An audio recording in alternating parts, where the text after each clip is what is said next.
2050 तक इस देश का तापमान बल्कि विश्व का तापमान 3 डिग्री सेल्सियस और बढ़ जाएगा।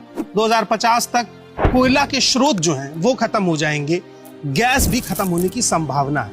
इसके बाद आप क्या करेंगे? आप बस अपने बच्चों के लिए संपत्ति ही बचाना चाहते हैं। आपको अंदाजा भी नहीं होगा कि ये दुनिया किस ओर जा रही है।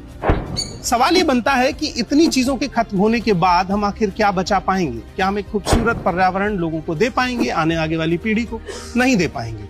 हमें एक छोटी कोशिश करनी होगी। जैसे हम देश के नाम बहुत कुछ करते हैं, हमें 1 यूनिट देश के नाम देना होगा। करना बहुत कुछ नहीं है, बस आपको कोशिश करनी है कि आपका बिजली का बिल हर महीने पिछले बिल से और कम आए।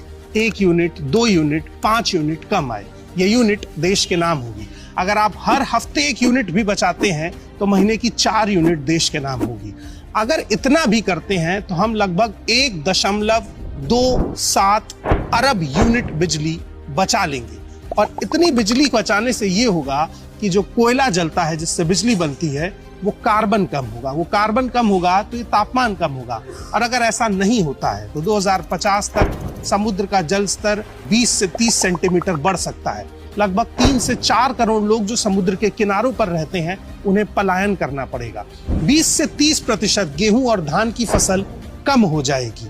और सबसे बड़ा नुकसान जो होगा वो ये होगा कि 2.2 गुनी बिजली, यानी जितनी बिजली हम आज इस्तेमाल कर रहे हैं उससे लगभग 2.5 गुनी बिजली हमें चाहिए होगी, मगर इसकी आपूर्ति ठप हो जाएगी। लगभग 40 लाख लोग हर साल प्रदूषण की वजह से मरेंगे और हम अपना एसी 16 पर चला के सोते रहेंगे। इधर जब आपका एसी 16 पर चलता है तो उधर ग्लेशियर और तेजी से पिघलता है।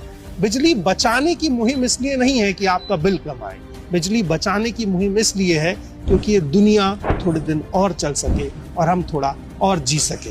ब्यूरो ऑफ एनर्जी एफिशिएंसी इस पूरी कोशिश में लगा हुआ है और हमें